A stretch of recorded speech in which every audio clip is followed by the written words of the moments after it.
عليكم ورحمة الله وبركاته. ازيكم يا بنات؟ عاملين ايه؟ معلش اتأخرت عليكم، بقالي كتير قوي ما بقولكمش حاجات، بس ان شاء الله رجعت معاكم وهعمل لكم حاجات كتير. انا خلصت خلاص دروس للمبتدئين اللي هي الاساسيات، كنت لازم امر بيها عشان اما يجي حد يسألني الغرزة دي ايه يبقى عنده فكرة عنها. انا النهاردة هعمل حاجة كده بسيطة، عبارة عن مفارش للنيش. انا عندي في النيش طبعا كلنا فارشين اللي هو الرول البلاستيك دوت، وفوقيه مفرش تاني اللي هو البلاستيك اللي هو لونه فضي، مش عارفة اللي هو ممكن تحطيه في المطبخ. وفوقيه مفرش تاني. طبعا طلعت مفارش كتير قوي اللي هي السورية والحاجات دي، بس بصراحة انا مش لاقية الالوان اللي انا عايزاها. كل لما الاقي لها طبعا ما فيش الا فضي، نبيتي، او ذهبي. انا عايزه الوان تانية، انا مش عايزه الالوان ديت، انا عايزه الوان. انا الشقه عندي فيها فضي وفيها جراي وفيها ازرق وفيها كافيه، فانا عايزه حاجه تنطق النيش شويه وتديني تظهر الحاجات اللي فيه، لان كل الحاجات اللي فيه لونها فضي. فحبيت ان انا اعمل مفرش يبقى حرف الفي السبعه اللي نازله، والوانه من الوان الشقه. انا عملته ازرق في جراي، انتوا اعملوه زي ما انتوا حابين، شوفوا الشقه الوانها ايه تعملوه، او تجيبوا والالوان عندكم متاحه كل الالوان. حبيت ان انا اعمل ازرق في جراي، مش والنيش اصلا بني من بره يعني، فكده تمام قوي، والحاجات اللي جواه لونها جراي، فكله خادمني يعني. ودوت هينطق النيش وهيظهر كل الحاجات اللي جواه. انا عملت المفرش دوت انا عندي الرف عباره عن كده قد كده بالظبط، وطويل لغايه اخر الترابيزه اللي انا بصور عليها دي. انا مش هكمله، انا بالظبط هفرش الحته دي كده وهنزلها من هنا، والباقي باقي الرف مش مهم عندي، لان هيبقى فيه عليه حاجات ومش باين. فاهدارا للوقت واهدارا للخيط، والخيط بقى غالي، واهدارا لمجهود، فانا قلت ان انا اعمل بس الحته اللي هتبقى باينه، اللي هي الحته الاولانيه اللي هي ظاهره لينا، اللي هي كده بس. تمام. دوت بالنسبه للرف الصغير. الرف الكبير بيبقى انا عندي النيش جنبين صغيرين، وجنب اللي في النص اللي هو الكبير، كبير شويه عريض، حوالي رف يعني، لكنه رفين من الرف الصغير دوت. فقلت ان انا هعمل كده، هعمل اتنين كده بنفس الشكل. انا عملت المفارش بتاعتي خلصتها كلها، انا كنت محتاجة 8 مفارش من ديت، انا عملت 7 وخليت فاضل واحد بس اكمل لكم منه المفارش. انا بصراحة ما بحبش اشتغل بالخيط اللي هو الرفيع دوت اللي هو القطن، بيضايقني قوي بصراحة وبياخد مني مجهود وبياخد مني وقت. انا بحب اشتغل بالاصواف اللي هي دي، وده صوف مصري رخيص. هي البقرة كانت زمان كانت ب6 جنيه، كانت ب6.5، دلوقتي بقت، وبعد كده زادت بقت ب7.5، بقت دلوقتي بقت ب10 جنيه. فانا كل اللي انا جبت حوالي 3 بقرات واتنين 3 100 جرام، 3 يعني اللي هو اللون الازرق، واتنين 100 جرام اللي هما اتنين يعني 200 جرام.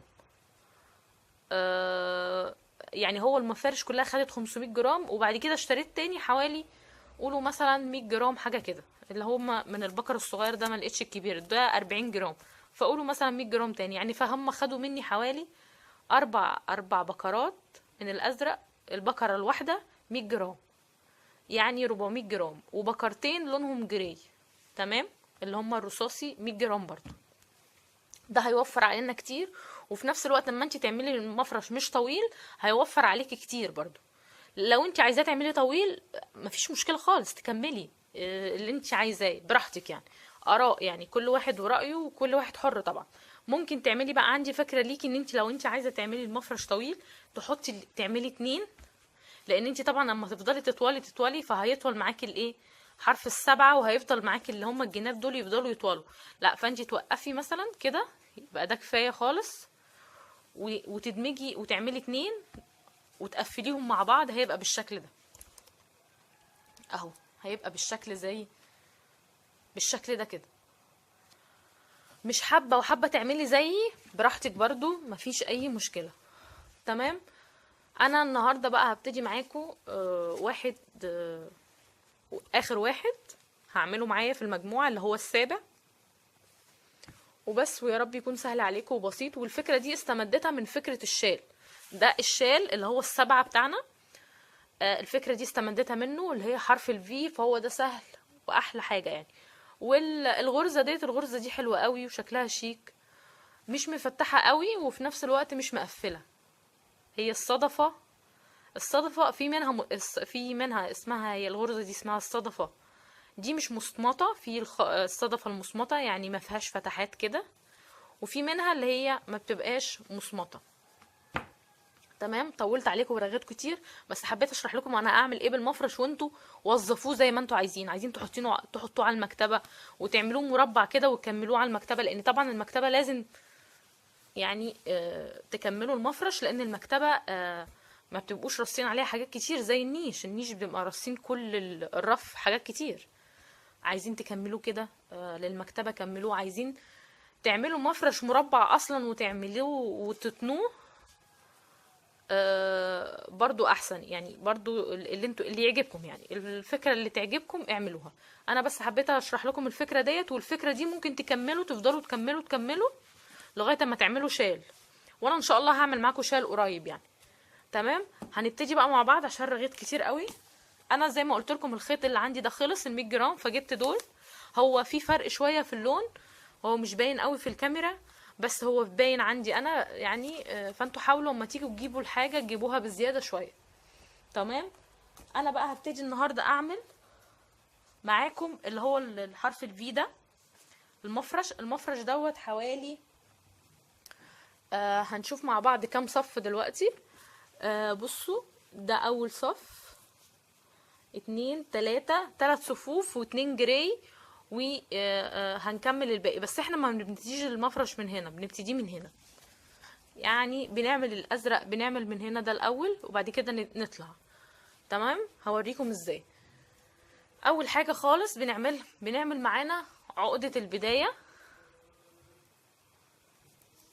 اهي، ونعمل حوالي 6 سلاسل. السلاسل طبعا كل الغرز اللي انا هعمل بيها الحاجات دي غرز من الحاجات المبتدئات، تقدروا ترجعوا للدروس، وانا هحط لكم كل الدروس اللي تخص بالحاجة اللي احنا عملناها. انا عملت اهو، عملت حوالي 1 2 3 4 5 6، عملت 6 سلاسل، وابتدي اقفلها بمنزلقة على طول كده، وبعدين ابتدي اطلع ب3 سلاسل، 1 2 3. ده بمثابة المعيار بتاعي للعمود يعني، طول العمود نفسه. واستخدمت ابرة مقاس 6، والخيط المصري دوت سميك ورخيص وفي نفس الوقت حلو. عملت كده اول عمود، تاني عمود، معلش على التعويرة ديت انا ملسوعة، 1 وبعد كده بعد 3 عمدان اعمل 3 سلاسل، 1 2 3، وابتدي جوه الدايرة تاني، جواها مش جوه مش في الفتحات، لا جواها في النص هنا. ابتدي اعمل برضو 3 عواميد كده،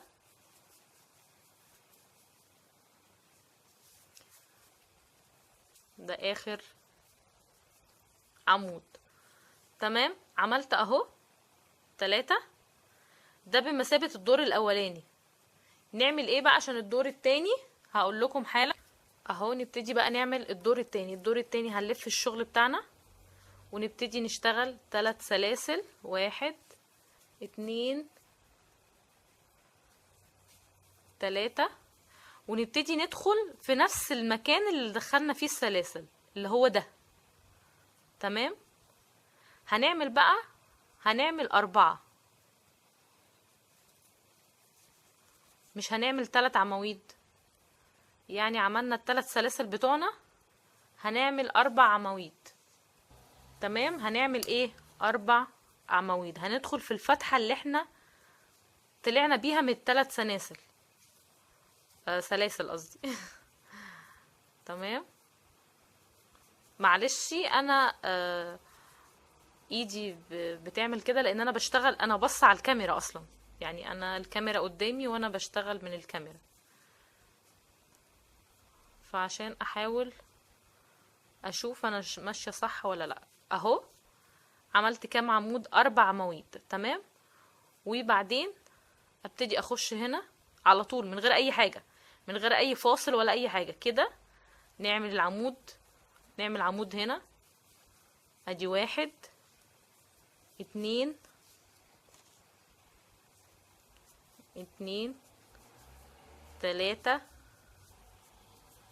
هنعمل 3 هنا في البداية، دايما هنعمل 4 و4، وفي الانصاص هنعمل 3 ونعمل 3 سلاسل. الثلاث السلاسل دول اللي بيكبروا عندنا الشغل. يعني انا خشيت في نفس السلاسل اللي احنا عاملينها من البداية اللي هما التلاتة، عملت 2، عملت 3 وبعدين 3 عواميد وبعدين 3 سلاسل وبعدين 3 عواميد، تمام. ادي 1 2 3 كده اهو. اهو 4 عواميد، مفيش هنا اي حاجة، دخلت على طول في الثلاث سلاسل اللي هنا، عملت 3 عواميد، 3 سلاسل، 3 عواميد. هبتدي هعمل من هنا الجزء الاخير ده اعمل 4 عواميد اهو كده. امسك دي كده وادخل في اول سلسلة كنت عاملاها وابتدي اعمل 3 عواميد، 4 عواميد قصدي. في البداية دايما بنعمل 4. ممكن ما بتشتغلوش بنوع الخيط ده خالص، ممكن تشتغلوا بأي نوع انتوا حابينه. في خيط برضو طالع بيلمع كده برضو بس رفيع، انا بتضايق قوي من الخيوط الرفيعة بصراحة، بتضايقني. اكتر حاجة ممكن اعملها بس حاجات للبيبيهات، لان هي بتبقى قطن بيور، فلازم نعمل حاجات للبيبيهات قطن. فانتوا ممكن تغيروا مقاس الابرة والخيط وتشتغلوا عادي، بس انا بوريكم الطريقة اهو. تمام كده. ال7 شايفين حرف الفي اهو، هنا 4 عواميد، وبعدين دخلت هنا في الثلاث فتحات اللي هنا 3 سلاسل، عملت 3 عواميد، 3 سلاسل، 3 عواميد، وبعدين بدأت من هنا عملت 4 عواميد. هاجي الف الشغل بتاعي كده، الفه كده وابتدي اعمل الثلاث سلاسل بتوعي.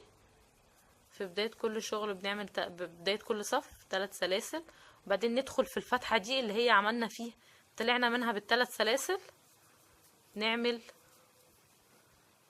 3 عواميد غير 3 السلاسل. يعني 3 سلاسل دول بمثابة عمود، فيبقى معانا 4 عواميد كده. عملت 3 كده، ده الرابع، تمام. هنبتدي بقى نخش في الفتحة دي نعمل 3 سلاسل.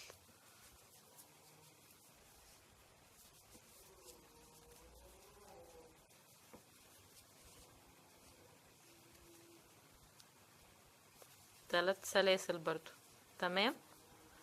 نبتدي نخش في الفتحة دي نعمل 3 عواميد، قصدي 3 عواميد.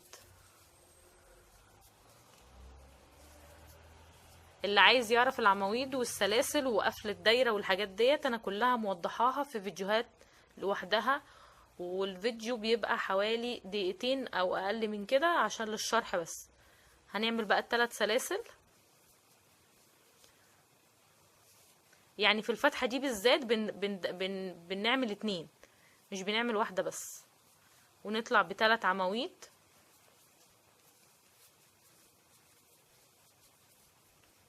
ثلاث عواميد، وبعدين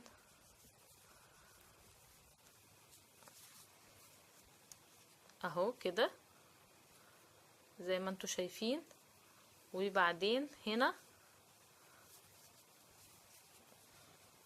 ادخل في الفتحة دي اعمل 3 عواميد. ده عمود بلفة واحدة، تقدروا تجيبوا تدخلوا على الصفحة وتلاقوا كل الدروس دي للمبتدئين اللي ما يعرفوش. وهنا ندخل في اول سلسلة ونعمل 4 عواميد اللي هم بتوع البداية كده كده. عملنا 3 دوت الرابع. تمام اهو يا بنات كده بالظبط عندنا الشكل بيبقى كده. بنفضل بقى نكمل نكمل نكمل. انا دلوقتي حوالي عملت كام دور؟ ادي 1 2 3، عملت 3 ادوار. انا عايزة كام في المفرش ده؟ هنبتدي نعد 1 2 3 4 5 5 ادوار. انا عايزة كمان 5 ادوار. انا عملت معاكم اهو 3، هعمل الدورين وارجع لكم تاني. ورجعت لكم تاني اهو. عملت ال5 صفوف اهو. نبتدي من اول هنا 1 كده، 1 2 3 4، ادي الخامس. تمام. تيجي بقى نبتدي نغير اللون. نغير اللون ازاي؟ انا بقطع الخيط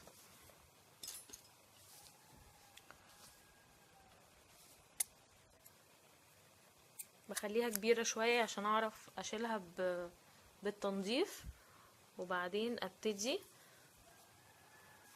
اهو، وابتدي كده واسحب الخيط خالص، وابتدي اجيب ابرة التنظيف بتاعتي واسحب بيها كل الخيط دوت اهو. جبت ابرة التنظيف دي ابرة عادية، طبعا انا شارحة كل الحاجات دي برضو في الفيديوهات اللي فاتت. دي ابرة عادية بس بلاستيك، دي احسن من المعدن، وبالموجود برضو عندك المعدن اعمليها. هبتدي بقى ادخل كده لكني بخيط الخيط عشان ما يبانش زي ما انتوا شايفين كده، وانضف اول باول كده يسهل عليا بدل ما كله اهو. واشدها كده، والحته اللي فاضت بقصها بالمقص خلاص اهو. والمفرش عندي اهو بقى تمام. اجي بقى اغير اللون، عايزه اللون الرصاصي. ابتدي بقى اللون الرصاصي اللي هو اعمله زي دوت كده. هعمل صفين رصاصي. ابتدي بقى ابدأ من الناحية التانية، وابتدي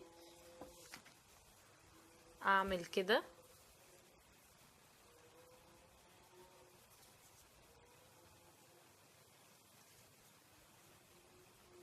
ادخل في اول سلسلة هنا كده، وابتدي اجيب الخيط بتاعي كده، وابتدي اشده، وبعدين اعمل زي لكني بالظبط بعمل سلسلة. ابتدي اسحب الفتلة الصغيرة دي، وبرضو ممكن اكبرها عشان اداريها. انا بربطها زيادة تأكيد، وبعدين بداريها بإبرة التنظيف. برضو بدخلها كده بإبرة التنظيف اللي هي الحتة الصغيرة، بدخلها بإبرة التنظيف وابتدي ادخلها بين الشغل وما بتبقاش باينة خالص. خلاص نخليها في الاخر لما نعمل الشغل. هنبتدي بقى هنا، هندخل كده ونبتدي نعمل 3 سلاسل اللي هي بداية العمود. احنا بنعمل في البداية 4 عواميد، وبعد كده 3، وبعد كده في النص الحتة اللي احنا بنكبر فيها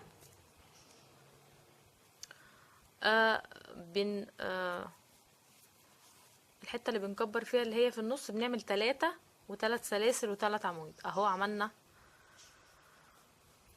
عملنا زي ما انتوا شايفين سلسلة اهي. ادي 1، ادي كده 2 3، ادي اهو ده بمثابة عمود. ندخل في نفس الفتحة ونعمل 3 عواميد تاني. ده اول عمود معانا، ده تاني عمود كده، التالت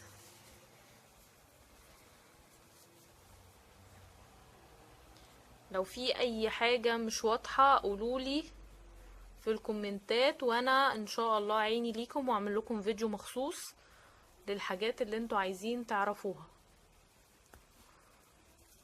اهو هنعمل دول 4 عواميد. هنبتدي نخش في الفتحة، اول فتحة تقابلنا ونعمل 3 عواميد،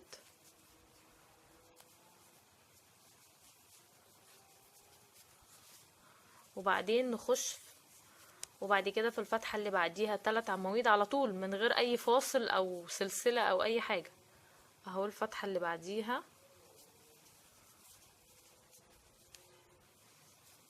3 عواميد اهو زي ما انتوا شايفين كده. يعني ال3 عواميد اللي هنا اللي تحت دول اللي في الدور اللي تحت ملناش دعوة بيهم، احنا بنخش في الفتحات اللي هي زي دي، ونفضل ماشيين كل دوت بنفس التسلسل، ونيجي في الاخر خالص عند حرف الفي اللي هي الاخر خالص الحتة الاخرانية، نعمل في الفتحة اللي هي ال3 سلاسل نعمل 3 عواميد، 3 سلاسل، 3 عواميد. احنا جايين لها دلوقتي اهو.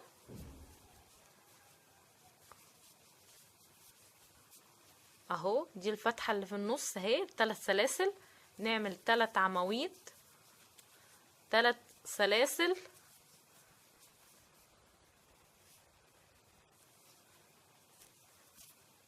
اهي. نخلي بالنا قوي من الشغل لان الغلطات بتخلينا ان احنا نحتاج نفك، ودي ارخم حاجة في الكروشيه ان انت تعملي وتفكي. نبتدي نعمل 3 سلاسل و3 عواميد تاني في نفس الفتحة هي وبنمشي في الفتحة اللي جنبها بالتسلسل العادي اللي هو 3 سلاسل العادي خالص، قصدي 3 عواميد اللي هو العادي خالص، اللي هي هندخل في الفتحة دي نعمل 3 عواميد، 3 عواميد، 3 عواميد، في الاخر خالص نعمل 4. هرجع لكم في الاخر عشان نشوف ندخل فين. اهو خلصت الدور بتاعي. ابتدي بقى في الجنب ده ادخل في اللي هي اول سلسلة دخلت فيها، او في العمود الاولاني اللي تلاقيه عندك، يعني المهم ان هي اخر فتحة عندنا. ونبتدي نعمل اول عمود. هنعمل في الفتحة دي في نفس الفتحة نعمل 4 عواميد،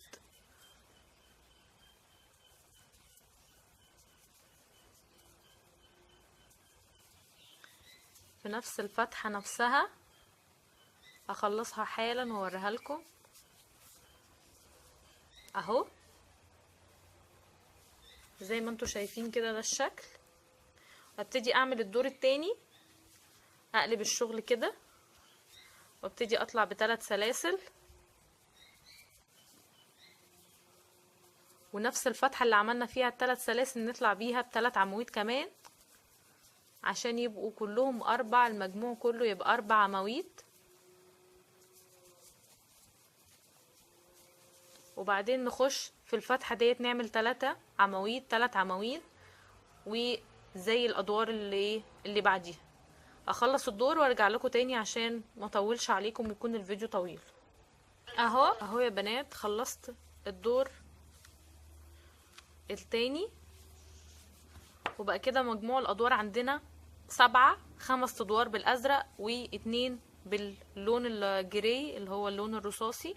ابتدي هعمل عشان اعمل زي المفرش دوت بالظبط، هعمل 3 ادوار بالازرق، هعمل دور معاكم وبعد كده اعمل دور لوحدي. ابتدي اغير الخيط، انا خلاص الخيط دوت مش عايزاه، هبتدي اقصه،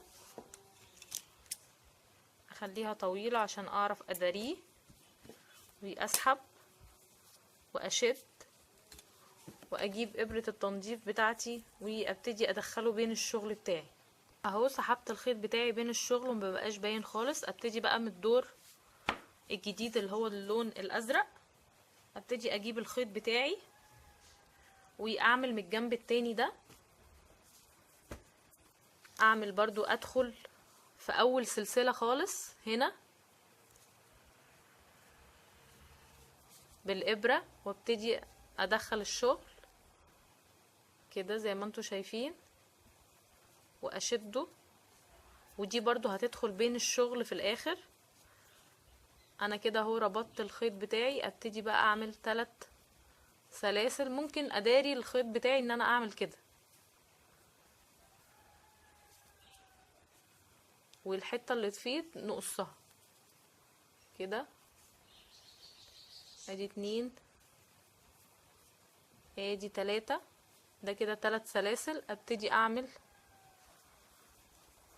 3 عواميد في نفس الفتحة. بنكمل الصف عادي خالص بنفس طريقة الصفوف اللي بعديها. نبتدي ندخل في الفتحة اللي بعديها نعمل 3 عواميد كده.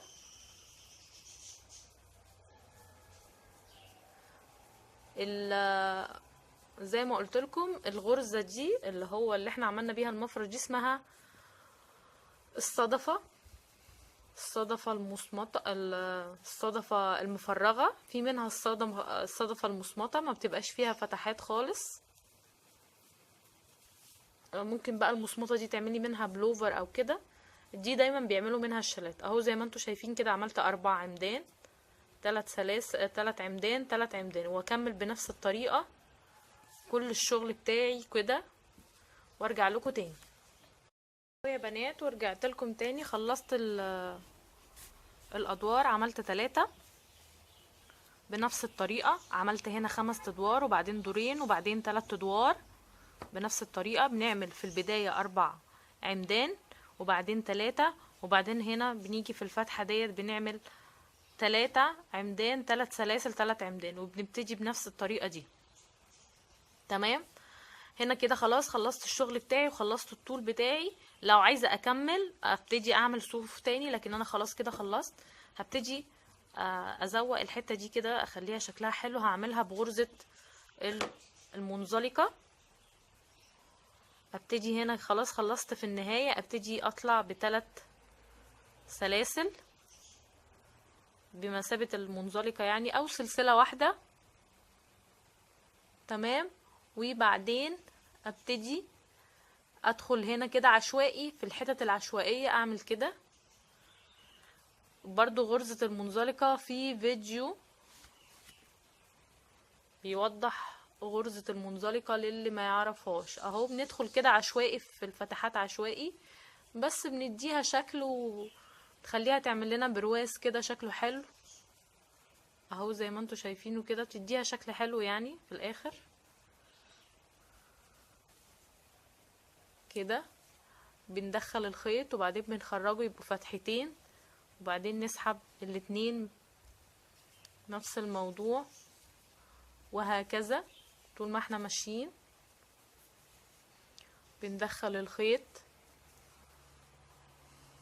بيبقى معانا فتحة على الابرة، بندخل الخيط نسحبه من تحت يبقى معانا فتحتين نسحبهم الاتنين، وهكذا. هكمل بقية الصف وارجع لكم تاني. اهو يا بنات خلصتوا، عملت غرزة المنزلقة كلها زي ما انتوا شايفين. خلاص ابتدي اقطع الخيط بتاعي واقفل واشد جامد وابتدي انضفه بابرة التنظيف. اهو خلاص نضفت كده. بقى نبتدي خلاص خلصنا كل المفرش. نبتدي بقى نعمل التزيين بتاعنا اللي هو زي ده. التزيين بتاعنا عبارة على السلاسل بس. هعمله بلون رصاصي. نجيب اللون بتاعنا ونبتدي نعمل نشبكه الاول. اهو هنحط هنا في اول سلسلة ندخل كده ونسحب الخيط وبعدين الفتلة القصيرة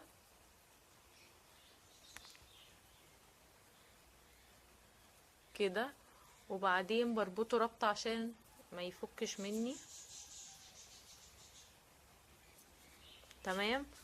وابتدي اعمل، طبعا هنضفه بعد كده بإبرة التنظيف عشان ما يبقاش باين، عشان الشغل بتاعي يبقى شكله حلو.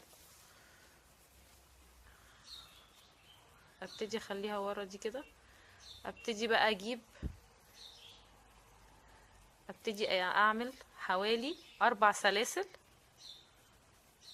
تمام، ادي 1 2 3 4، ادي 4 سلاسل. تمام، وبعدين امسك كده 1 واعمل 5 سلاسل كمان، وانا ماسكه السلاسل التانية معلماهم. عملت كده 4، ادي ال5، وندخل بال5 عند اول واحده، يعني نقفل ال5 دول مع بعضيهم كده، نشد الفتله على طول كده اهو زي ما انتوا شايفين كده عملت عندنا دي. وبعدين نيجي نعمل 4 سلاسل تاني، وبعدين ندخلهم هنا بمنزلقه. هعملها تاني لغايه اما تعرفوها اهو بقت بالشكل ده. تاني مع بعض، اول حاجه بعمل 4 سلاسل. تمام، خلاص عملت ال4 سلاسل بتوعنا اهو. بعدين بعمل 5 سلاسل. ال5 سلاسل دول اللي بشبكهم في بعض، اللي هما بيعملوا لي الدايره الصغيره دي. ادي كده قدامكم اهو. عملت 3، 1 2 3 4، عملت 4، ادي ال5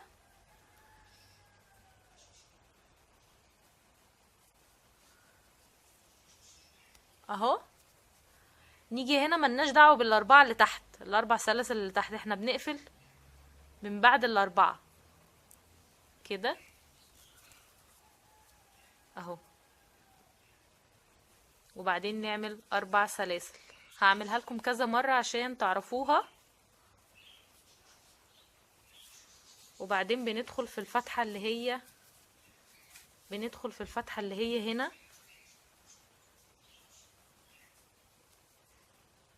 اللي هي الفتحة دي، بنعمل منزلقة. اخر مرة ادي 1 2 3 4. تمام، ادي 4. لو بتتلخبطوا ممكن تعلموهم باللي هي علامات الاسترتش مارك بتاعتنا. واي حاجة من عندنا، معلش الفيديو بيفصل معايا معلش اهو. جبت اللي هو ده، الحاجات دي بتتباع عند الراجل بتاع الابر اهو، عند ال4. وابتدي ادخل الابره الدبوس، ممكن تعملوه بنسة اي حاجه عندكم. تمام، ونيجي نعمل 5 سلاسل، 1 2 3 4 5، وندخل في اللي هنا في اول واحده عملناها، اللي هي يعني عملنا 5، ندخل في اول واحده هنا عملناها اللي هي هنا، ملناش دعوه بقى بال4 اللي تحت. تمام كده، ونقوم قافلين بمنزلقه ونعمل 4 سلاسل. تمام، ونقوم مدخلينهم بمنزلقه فين؟ في الفتحه اللي هنا، اللي هي كنا اصلا بنعمل فيها ال3 عمدان، وتبقى بالشكل ده. هكمل بقى وارجع لكم تاني عشان ما اطولش عليكم. بنات خلصتوا خلاص، الحته الاخيره دي هدخلها بين الخيط. خلصته كله اهو وعملته. دي تنفع تتعمل في اخر شال، اخر سكارف، اللي يعجبكم يعني تزينوا بيها المفارش. دي سهله وشكلها شيك وما بتاخدش خيط كتير. وده كان شكل المفرش بتاعي. يا رب تكونوا استفدتم منه، حاجه بسيطه كده. وعلى فكره ممكن يتعمل ينفع بندانه برضو. الشكل المثلث ده ينفع بندانه للاطفال، او تكبريه ينفع للكبار سكارف، زي ما انتوا حابين. وظفوا الموضوع واهو شكله. يا رب يكون عجبكم، ويا رب تكونوا اتبسطتم منه، ويا رب عرفت اشرح لكم حلو وما كنتش طولت عليكم. ولو في اي حاجه اكتبولي في الكومنتات وانا عيوني حاضر هعملها لكم. واشوفكم ان شاء الله في فيديو جديد وحاجه جديده نتعلمها مع بعض. ما تنسوش تعملوا لي لايك وشير واشتراك في القناة وتدوسوا على الجرس عشان يوصلكم كل جديد. واستنوا الفيديو الجاي ان شاء الله. اشوفكم على خير. السلام عليكم ورحمة الله وبركاته.